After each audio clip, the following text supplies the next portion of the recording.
Today we are back still with the business and treasure. Tujakubatwogera nga tutegerera business bitambula bitya. Naye gwe wali ofunyeko surprise. Maybe at your work or at home.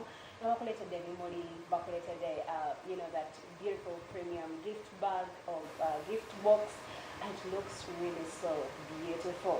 Onakolwatina, a very amazing director all the way from Ori Bags, Innovation Uganda Limited.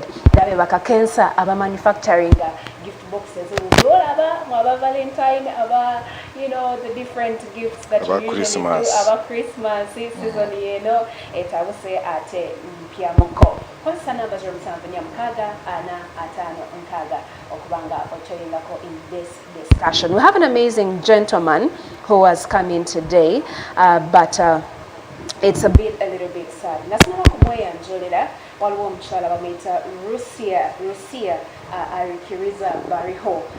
She was a Uganda woman business entrepreneur over 20 years.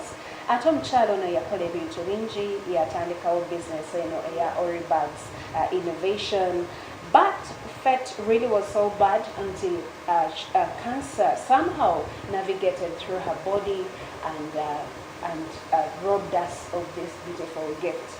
Era obwenyi wafe kumachagaliro andetedde akatabo bakaita Cancer Ate My Bones, God Preserved My Spirit and the Grace to Thrive Amidst Challenging Times. This was the first edition akatabo kaya one day say. I got in touch with her, that was June 2025 this year.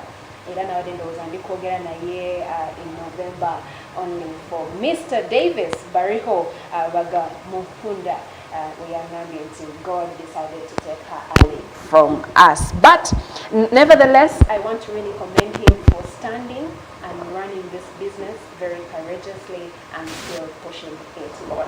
Well, before we dive into the discussion, Takasanti, following us on social media handles at Promise TV on TikTok, Facebook, Instagram, and YouTube as well. And for this morning, just as we dive in, tulo kalire otegere zino gift boxes bazikola batya zitandikirawa nawe oyinza okubeera nga oli inspired. For now, we are diving into the discussion with Mr. Davis. Good morning, sir. Good morning, Angel. Thank you for coming. Happy to see you and happy to join you. Yes. It is my first time to be here on Promise TV. Yes. I'm very glad. Yes. I'm happy with the work that you are doing. Very great work. How has this year been for you in terms of business? Well, the year has been really good. Really good business. We've been moving very well. Apart from the sudden incidents that you mentioned about, we lost our founder director, my good friend Lucia Rikiriza Bariho, in June. So that took us back a bit. But we are navigating circumstances and the business is flourishing. We hope that we should be able to survive the storms and be able to move ahead as our journey entails. So I'm happy to be here. I'm happy to share our story with our viewers. Hopefully that many people can learn from it. Hopefully it can inspire some people, but also to ensure that we can have more values for some things that we actually often discard. Yeah, thank you. I looked at Ori Bags Innovation Uganda Limited, and then I said, this sounds more like an Italian name. I'm just wondering how you guys came up to name it, the name you gave it. Okay, how the name came? Maybe first of all, before even I go to that, I want to take this opportunity to thank you for inviting me. To share our story, but also to thank the Almighty God for blessing us and ensuring that this day comes to perspective. And our story dates back to 16 years ago. As early as 2007. Even before naming Ori Bags, there is a very famous story and a very, critical era about how Ori Bags came to be. So we are then younger people. Very ambitious. Yes, very ambitious. I would say very ambitious, or even middle that way. I want to let you know, as you have mentioned, that our founder, Lucia, my colleague, was actually the one behind the story. Wow. Yeah, I joined her in that journey. We actually started together, but she was the vision bearer, actually. I basically supported. Yes. So I was basically working for government. I was a younger man, just graduated from university.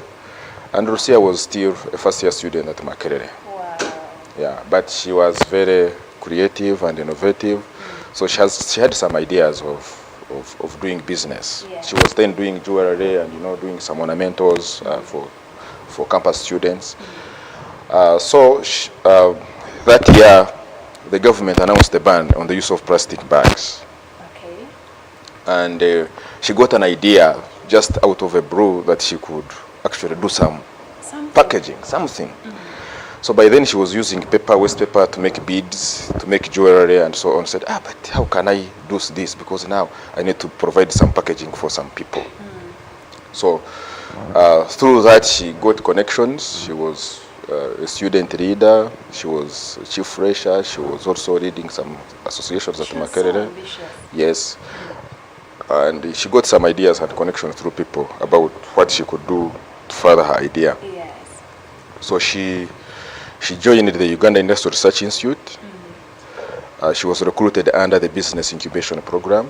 Okay, so she was mentored. Yes, she pitched, and they saw the idea was very good. Yes. So she pitched, and they accepted the idea. So they decided to mentor her. Wow. So by then, Oribags was not yet born. She was just like having the idea in the head. Yes. Yeah. But then we were friends because we had gotten friends while I was still at campus. So you were friends yes, at that time? we were friends. But also, fortunately, I was working with the Industrial Research Institute, where she got that opportunity. So we got more chances to connect and be together. Yes. So after they supported her to do research, to do what. So she experimented various things, turning waste into some things, fibers and agricultural waste and so on. They gave her a place where she could be, she could do her things. Yes. So after 2 years, the business, we made products. Wow. And the business started, taking shape. Yes. So Oribags. At that time, we didn't have very many gift bags on the market. No, we didn't. We didn't have. Apart from the imports from China or India, there was no real local manufacturing by then of packaging, gift bags, gift boxes, and so on. So after 2 years, that was 2009. We were friends, really, boyfriend and girlfriend per se. Yeah. And we sat somewhere and we said, this thing is promising. Why don't we do something about it? Why don't we do something about it? So, being an engineer, I picked up her passion, and I really saw that we could do something. And for me, my passion then was about environmental management, environmental engineering, environmental protection. So, energy, clean, green. That is basically my profession. So I picked the idea because it was also tiring to what I was doing as an engineer. So we decided, I agreed with her that, let's do something. Actually, let's register a company. You agreed, brought these ideas together, and yes. you decided to start something. Yes. Wow. The idea was already there. It was being nurtured, it was being mentored, but it was not formal. So I brought the idea that let's formalize this. So we formalized and registered a company called Oribags. Now, how Oribags came, of course, many people still up to now confuse it, and now that I have an opportunity online and on air to clarify, I am happy to say how the name Oribags came, because that was your question, is that we actually named it based on what we are going to do. Oribags. Because I found out that her name was Orikiriza. Yes. Now, of course, some people say it is Orichiriza Bagamuhunda. Other people say it's Orichiriza Bariho. They named the company under their names. But ideally, that was not our initial idea. Okay. Our initial purpose of naming it Oribags was original, recyclable, innovative bags. Now, many people don't really pick that up. When they look at the name and they see our names coming through the brand, they say, maybe these people named it according to their names. But ideally, originally, it was original, recyclable, innovative bags. Very, very intentional. I'm now curious to understand what was the first product you made at that time? Besides the bags, but it could have been a different thing. Our first product, actually, what we made through the business incubation and so on, were actually craft bags. Craft bags. Yes, we're recycling paper, and then we use the paper to craft some packaging bags, gift bags. Yes. Now, of course, they were craft per se because they were local, you know, local, but you know, with a natural touch. So at that time, it was a new innovation. It was a new product on the market. In Uganda. Yeah, people didn't see it much as of value. So it took us also a lot of time to penetrate the market. But Mr. Davis, this time you've sat down and Mugenda could take a business idea together. You were boyfriend and girlfriend. Yes. Something could happen. Not really. You see, for me, I had graduated from the university. Yes. She was a student at the university. Yeah. By the time I graduated, I had actually supported her to join the students association that I was leading. Wow. So I knew her somebody from our area, but also I was mentoring some people to actually take on what I left at campus. Amazing. So we still had a connection. Actually, our relationship had not grown per se, but we had two people. Yes, we had a connection that I had somebody at campus who was passionate about leading students. I had also left. That association was just formed it. So I wanted to be sure there is somebody who can actually take it forward. Yeah. So through that we got more connected and got more together. And she was also passionate about leadership and so on. So I felt this is somebody very, very, very intentional and trustable.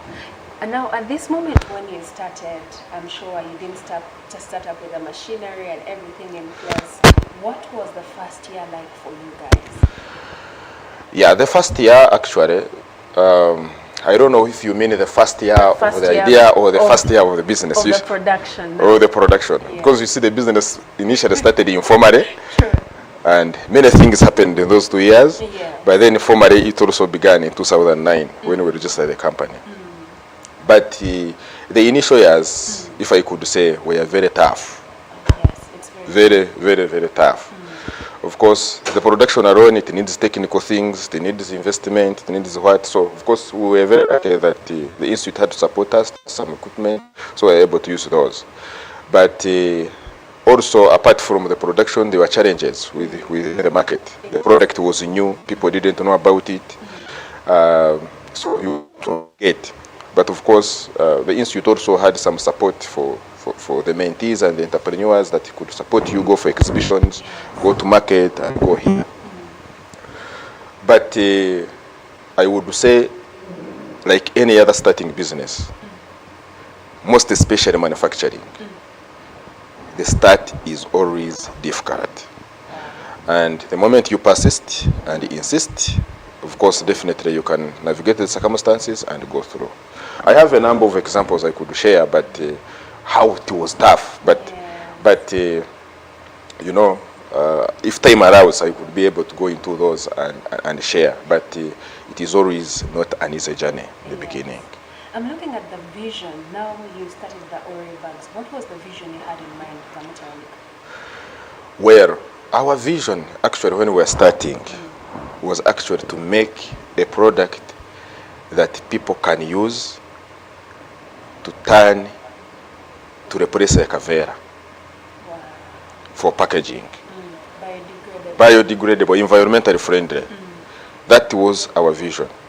But also we had a strategy that definitely we should establish our own factory.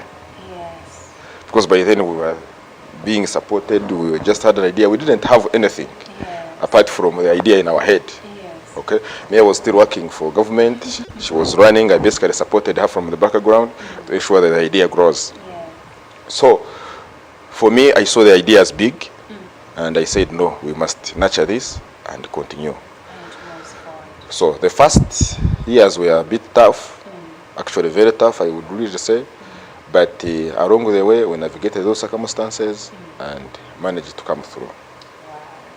You know, every business that doesn't thrive after 5 years, it has not gone through the storms Yes. of a business. But away from that, Mr. Davis, would like to understand, you had mentioned you had registered the business and you had attended the business hub, incubation, so she was training all this. Looking at the registration, how did registering the business at the start help you people grow forward? Okay. I think there are a number of things that supported us to do the registration. For me, I was more formal because I knew some of these procedures. So I said, no, let's register a company. So we are both directors and founders. Yes. But because I was employed and I had other work to do, I actually requested her to take lead. And I supported her. Actually, for her, she didn't look for a job. Wow. Yeah, even from campus. Of course, we registered when she was still at campus. Yes. We waited when she was still at campus. Ah, Mr. Yes, Davis, you're a very serious man. Yes, very. Our story is in there. Yes. The full story of our union and even business is actually in that book. Okay. That book covers many things.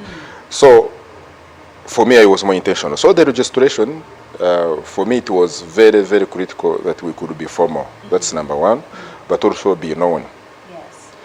And along with the way, while we were doing business, not far away from the start, like when we started penetrating into the market, it needed more formal representation.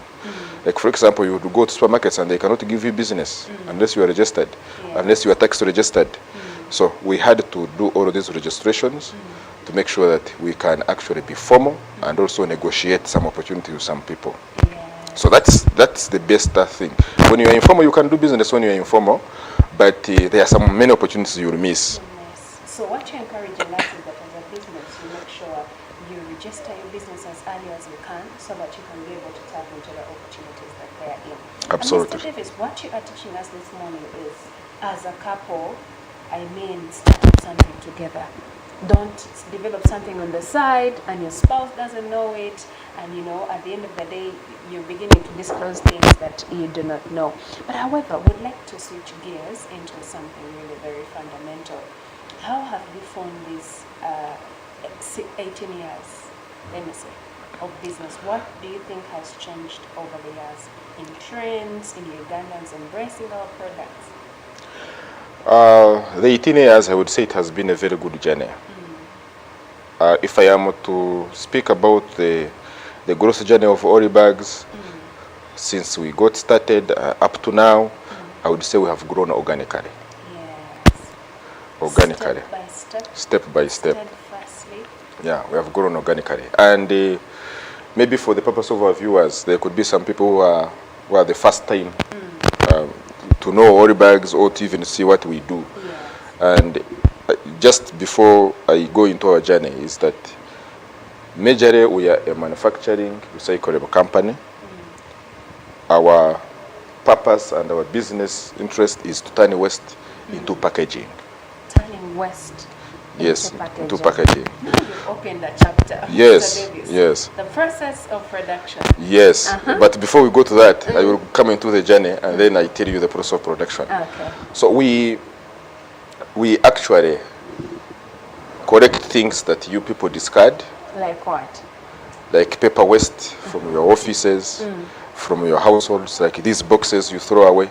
Yes. Like agricultural waste from the farms, For us, we take it, repurpose it, and manufacture something of value. Okay.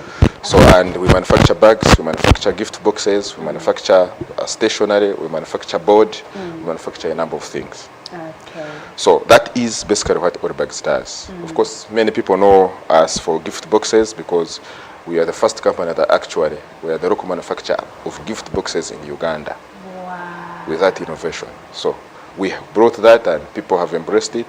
We are very happy that, many people are finding new trends of packaging from Ori Bags. So our journey has been really very good. We've grown organically. Of course, there have been many challenges along the way. But most importantly, there are a number of milestones that I would love to share and which are very important, that apart from the registration, we had to graduate from the incubation where we were being supported and stay on our own, independent, and start the journey of being independent as a business, surviving. Because you know, when you have somebody, your parents supporting you, then it comes a time when you have to survive, it becomes a bit challenging. But we navigated that and came through it. We also managed to navigate through that and work together as a couple, and established our own factory. And you became a power couple against the world. I don't know, but maybe some people say so. You were supporting all through the way, and you know, being a man and saying, we can make it, and still navigating the storms of every business. Because I believe every year gives every business a different. Yes, absolutely. Even empires that have grown, they still have challenges. But what makes the difference is how you actually navigate through them. Yes. So we went through all of those, established our own factory, did our marketing, established our own shops, and did a lot of branding. And now I would say we are an established enterprise, offering employment to several people, providing value to the community, providing value to the environment, providing products that actually create value for people. Yes. Our packaging is not only about packaging. Actually, we manufacture packaging that speaks. Yeah, if you have looked at the people, how they package flowers in Valentine's, in Christmas, that is all bags package. If you have probably received a flower bouquet, it probably have come in all bags package. So we manufacture packaging that speaks, that cares. So we hope that we continue to inspire more people and more generations. I'm looking at how you guys use social media to grow yourself. Actually, social media has been one of the factors that actually put us into the market. Wow. Because we have brought about that, which is more related to the market, I will tell you one experience that happened, how we got actually our first customer. Initially, the products we were making were not good. Like any other local artisan startup, we are pushing things together. So many people used to look at them as local. They used to see them as local things.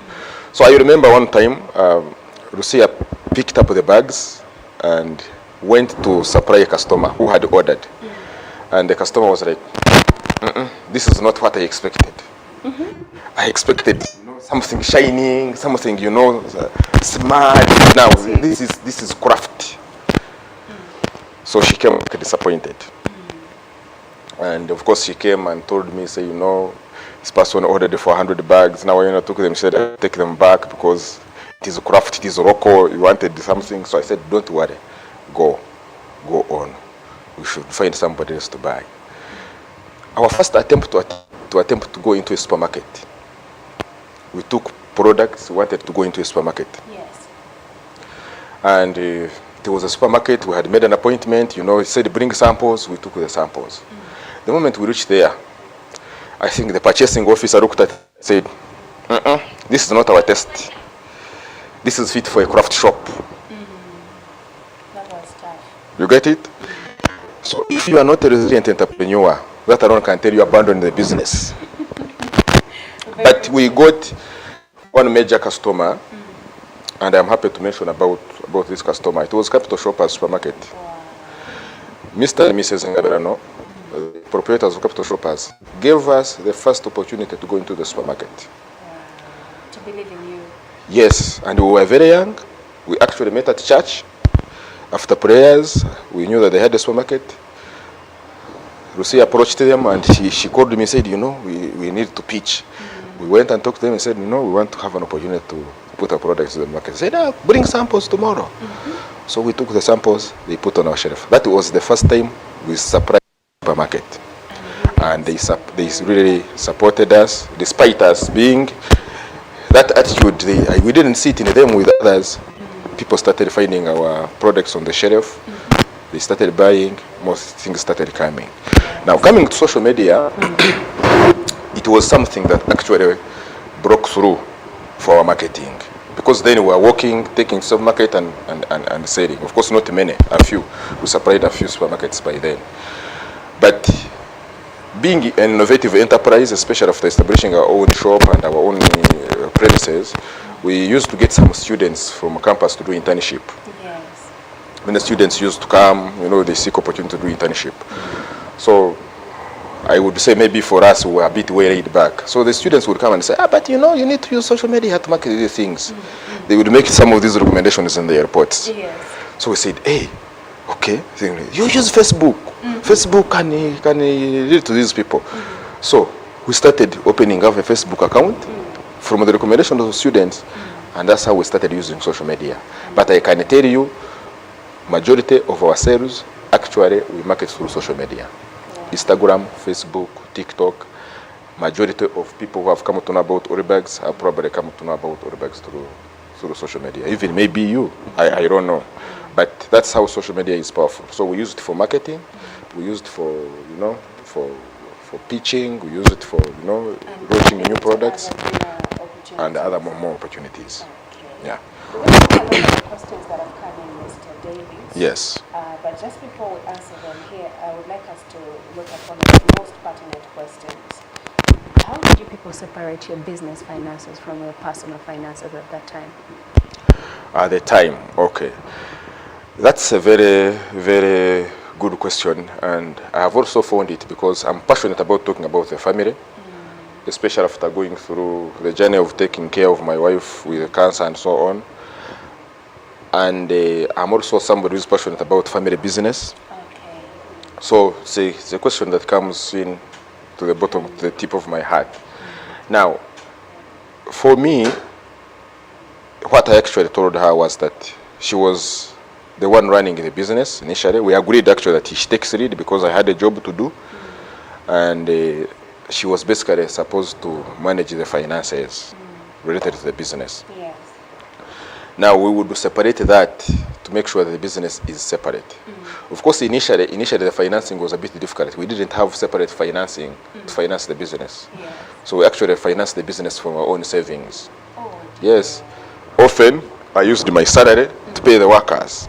The rest salary would earn because we were not selling. Actually, for like the first 2 years, we didn't sell any product. You guys are resilient. Yes, but we maneuvered and we had to pay costs, business costs, and go through. So she would come and tell me, this, so I would use my salary and I pay the business expenses. But straight after that, when the business started picking up, then we needed to run that. We needed to do bookkeeping. Yes. We need to do separate finances from family. So that happened, and she was the lead there. So I said, manage the business arm, then I also support you, but also manage the family side. Wow. So we separated the finances that way, that she could do most of the core work, and then also get some people to support her. Wow. Yeah. Okay, let us take a look at a question here coming in. There is a viewer who's asking, what machinery do you use in production? We have a number of machinery and equipments. People who have visited our factory is that we actually do recycling.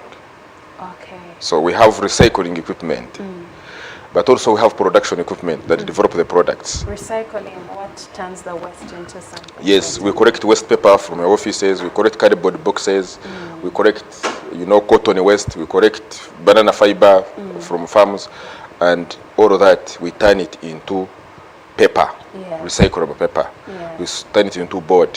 What's the process like? Now, the process is basically a complicated process that will be very difficult for me to explain, but also very technical. Yes. Technical to explain to a layman's person unless you are able to visit our factory and see how we do these things. Yes. This brings me to ask you where you're located. Yes, we are located in Buroba. Our factory is actually located in Buroba, Mitiana Road. Okay. It's just a few, maybe 19 kilometers from Kampala City Center. That's our production facility and our home, our headquarters. But we all have our shops in town. We are based at Equatorial Mall. We have a very good outlet at Equatorial Mall, and downtown at Majestic Plaza. Okay. We have at Chiku also. We have an outlet that serves our customers in downtown Kampala. Wow. But we send our products all over Uganda. We have clients in Hoima, in Guru, in Mbarara, in Mbare. So we sell products all over for people who want. Uganda. Yeah. Okay. Okay, here's another question. I don't know if you say that. I don't know. Very That one broad. for the machinery, It's he needs to broad. visit and see. But we have various machinery. We have recycling machinery. We have product developing equipment. Yeah. Then we also have some also further production equipment. So it's a number of equipments. Yeah. Okay. I wish you could maybe I shared a clip of the production process. They would see something how that comes into. Yeah. Yeah. Okay, here's the second question coming in. It says, Mr. Davis, you are a courageous man taking on the business after God took your wife. I'm very inspired this morning. Okay, that's a comment. And then someone else says, thank you for the show.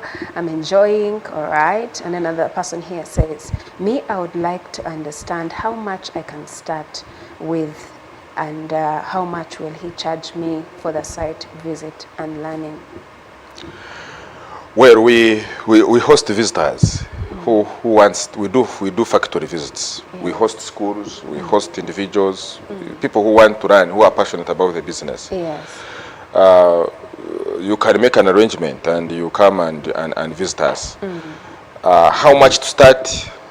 We currently have an opportunity for people. We actually majority of our customers have been younger people. Yes.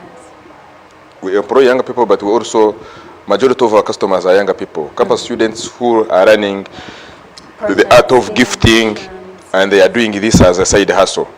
And majority of them have made a fortune in this. Wow. So we manufacture gift boxes, gift bags, and give them, and they go and package.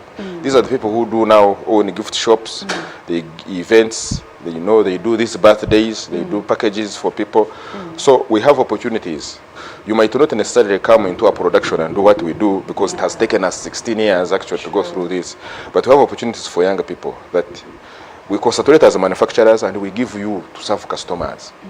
So we have distributors. You can come and say, I want to use your gift boxes to do some size hustle of packaging for my customers. Yes. And we establish that and we support you. We train you. We have people who teach you how to do your gift wrapping, how to do creative bouquets, flowers, how to package these things, and then you can establish a business and start serving customers. Yeah. So this we offer it as a service as part of our customer care and client satisfaction. And we are happy to support younger people to also do something, but also to further what we do.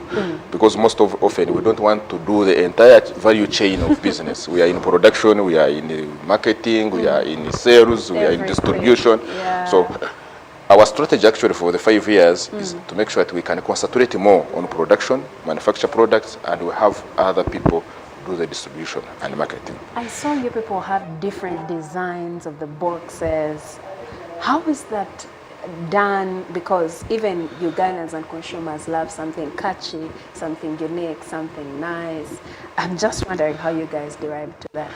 Now, I would just tell you a story how we came into that design. Yes. You see, initially we were making craft, recyclable, local things. And our major clients initially were actually not Ugandans. They were expatriates, they were embassies, because these ones understood the value of our product from the environmental perspective. Yes. So they bought most of our products. Embassies, they would call us, supply us with bags, supply us with recyclable paper.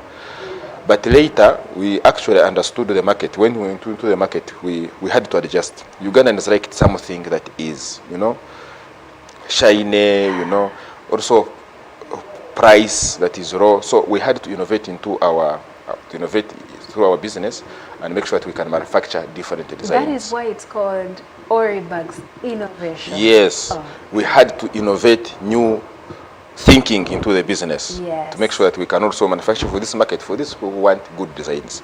So we invested in creative thinking. We invested in research.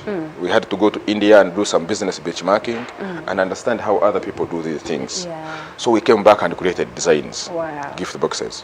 When you look at our products, we do hats, we do what. So people now embrace that we have various types. If you want a recyclable, something that is 100% recyclable, environmentally friendly, we have that for you. If you want something that is artistic, impressive, and that is eye-catching, Yes. we also design that for you. Wow. So we make sure that all our products actually test what our customers want. So we have various designs, we have various shapes, and I would love to say that for purposes of our clients, that Yes. Ori Bags is both a science and art-based factory. Very true. I do agree with that. Yes, so it is science-based, it is a scientific process, but it is also an artisanal skill. Yeah. Yeah, so most of our workers, we train them on site. Even if somebody is not scientific, he can come and develop something, so long as he's coached very well and is willing to learn. So we are actually the factory where science meets art on the factory floor. Wow. Yeah. You know, I'm so blown away, you know, and I'm looking at what are some of the myths people have towards your industry as we draw to a close. Myths, actually there are very many. But I will tell you maybe two. One is that people know that we are people who deal in Kasasiro. Ah, yes. Waste. So somehow, somebody when he hears waste, he doesn't, these ones are just, you know, doing dirty things. Yes. Okay? That is one of the myths. Number two, the other myth that is there is that most people, especially the market, they tend to think that local products are not good. The Mindset of people. So, you know, people tend to say, you know, these are China, we need India things. So sometimes somebody, when he meets our products on the market, he doesn't know that actually they are Ugandan manufactured. Until he's able to say, hey, these people are local here, they're based here. Some people often think that we actually import things from China. And that's why we have embraced and embarked on a good marketing campaign to know that we are proudly Ugandan, we are manufacturing locally, and we are building the local economy. And a brand. And the brand. Wow. So those are the two myths. But most importantly, just to add on that, is that even workers we get, sometimes when somebody said, this is a recycling company, said, I'm going to work in West. But of course there is value in everything. Yes. Depending on how you embrace it, there is value in everything. There is a worker we got, and when he got to know that we are dealing in Kasasoro, he didn't know. But for us, for example, we have a number of waste pickers whom we train, they collect the waste, they sort, and then they supply our factory. They earn that value when we pay them for the material they deliver. Yes. So of course, for him, he wanted more of a professional office. And I wanted to challenge him to show that he can actually make more money than what he thought. So I asked him how much salary you want. He told me his pay. He said, I need this, but I don't think you can manage it. I said, no, I will pay you. You doubted your potential. But what I made sure was to make sure that I put him into a supply chain. So he's able to see these people who collect the waste and bring it and how much they earn. Yes, to open his eyes. To open his eyes. And he was surprised at the end to know that even a waste picker actually earns more money than his salary. Wow. And I'm sure he's a changed person now. He transformed his mind. Yes, so it's a myth. People think that waste has no value, but there is a lot of waste, especially now with the world changing into environmental protection and conservation. There is a lot we can do with our waste we generate in our homes, in our offices, and everywhere. Okay. Yeah. Mr. Davis, let's take the last question from the audience. One person here says, I want to know a worst order that has ever come in, and how did you handle it? For example, a client changed their mind, or the product was not delivered. Okay, I think the worst order that has happened is that first example I gave you in the beginning. Yes. We are not yet stable. We are not yet into a manufacturing process. For us, it sent us into a very good change mode, challenged us to do something more. So this client ordered around 100 pieces. They were going to Entebbe. And when they were reached, he said, this is not what I expected. I expected something different. What you're making is something different. Yes. This is not meeting my taste. This is not. Now, we had to bring them back. But fortunately, Of course, the client was angry and was what? We are also angry because that's what we were making. Yes. We did not pay. We had wasted money. We had put in money to manufacture the things. You know, as a hustler, you're a startup. You have put in maybe even 100,000. You expect to get 150. Now that even your cost, you cannot meet it. You have put in transport. But what was more profound about that order, which I can answer this one, was that this client, after we decided to get in touch back with him and said, you know, we are sorry about this, but we can make something according to your taste. Yes. So he told us what he wanted. By the way, we are not even measuring. You know, precise, this gift boxes, gift bags, you must do measurements of the customer. So he said, you know, I want something that is of this, that is of this, that is of this dimension, that is of this dimension. That is actually how we started doing the precise dimension and design for our products. Impressive. Because he told us, I needed this. So we had to get a ruler, measure, start measuring. We had to make sure that he actually fits what she wants. Yes. She was actually, I think, an expatriate. To fit exactly what she wants, the size. And at the end of the day, of course, it took us more time. He said, you know, we have developed something, we bring it for you. He said, okay, very good. You supply my shop. After she sample. Yes, after. Of course, it was after like 2 or 3 months again, she gave us the business. So for me, the thing is that there is no worst customer. Sometimes a customer can get angry, but how you discuss with him and how you resolve that issue can also turn into more business opportunities. Of course, sometimes we are all emotional and sometimes you lose and say, to hell with this one. But sometimes when you gauge through, it can be more variable. And allow yourself taking positive criticism. Exactly. As a business. Yeah. Mr. Davis, we are drawing to the close of our show, but I would like you to leave us with a motivation for business people watching us. Well, that's very good. There are many motivations. For us as a family-based enterprise, where we cooperated and how we started, for me, I would encourage our people watching us that there is value in starting small. Yes. In starting small. And of course, many people think that when you do a business, you must, grow big. You need, a lot of funding, a lot of money to start a business. You make budgets and so on. But the key actually to success of a business is knowing the need of the customer. Understand the need of the customer. Understanding the need of the problem. It means that you are developing a solution. Yes. So sometimes the solution might not need money, but it's just a matter of you understanding that Angel needs a dress, and her taste of the dress, it must have something like this. It must have an African print. So how can I make a good African print? So at the moment you understand the problem of the customer, and normally that's what we call the pains. What pain is the customer? There is nobody who buys something he doesn't want. Yes. There is nobody, and that's the basic principle of purchasing. Everybody has a need, and he creates a need. He said, I need to go and buy a chocolate. Sure. Because he has a need into that. So once you understand the problem and the need of the customer, you'll be able to solve and manufacture a product and develop a product, and actually it will sell. So I encourage all our viewers, start small, start humble, don't rush into things. Challenges will come, but you can maneuver through. But also, if you have partnerships, cooperate, agree, and do something from your passion. Look out and do something from your passion. The business will survive. Yeah. Of course, some people go into business because they are looking for money. I want to make money, but sometimes that is short-lived.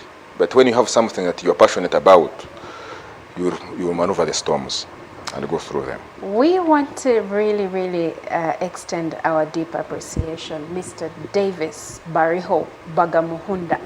Those are very strong names. Yes, it's a strong name. It's a very strong name. Actually, many people ask me about it, but Bagamuhunda is my father's name. And it means, in the real interpretation, it means honorable. Honorable. Yes. So allow us to call you Honorable Davis Bariho. Okay, thank you. Yes, we want to take this opportunity to say thank you for carrying on the business. And today's particular business show was unique, showing us the power of carrying on a business even when your spouse is away. Carrying on that vision. What would they feel like even when they're not around? I'm sure Rosia's happy. And she's like, oh yes, you know, Davis is carrying on the business. And you have showed us the power of family enterprise. Yes, absolutely. And Angel, even beyond that, these days I'm very, very, very passionate, and I share more about love in the family. Love in the family. In the family, because that's partly what made this business survive, but also it's partly the story of the book that you are holding. You want to tell us about love in the family someday? It might not be now, but maybe later. Yes. But I am happy to share about that. And I do this on social media. I do this because I've seen many challenges about in the families, especially after cancer. We had the challenge of cancer in our family. Yes. So I share about this, but also I talk about cancer care for people who do their spouses. I learned many things when I was actually taking care of my wife, that majority of people actually abandon their spouses, they abandon their friends, they abandon their wives, their husbands, especially when difficult things, struggles like cancer come. But for me, I have a different testimony about it, that actually for me I had to navigate, and there are many things I witnessed, there are many miracles I witnessed because I walked the journey with my wife. So I encourage all people to do the same. Thank you so much, Honorable. When the opportunities are available, we'll invite you back. Absolutely, it will be my honor. In family. Yeah. And well, friends, I want to really appreciate you this morning. Thank you for staying tuned. Mwami Honorable Davis, abadde wa luzungu, tubadde mu luzungu kansabire obaddeko bingi byoyizeeko. This is Honorable Davis Bariho. He has taught us the story and the power of carrying on a business, family enterprise, and also supporting your spouse mu business eyo jaba atandise. Mutokala okubanga tukwebaza okubanga you have watched this show. It's also live on YouTube. You can catch it up in case you fold it right in the middle. Go on YouTube at Promise TV UG and watch it, and follow us on our social media handles. That is TikTok, Facebook, Instagram, and YouTube as well. You can use the number scrolling on the screen 0746405060 to advertise with us. Big shout outs to you, Vincent Odipu, for producing this show today, and also hey, Uncle Regan. Uncle Regan, thank you for also really being flex. Joy Stephanie, tweyanziza nnyo nyabo, and Julie tweyanziza mkwano. Kamba Sibule, here now, me and Honorable Davis will continue the conversation. Bye-bye for now.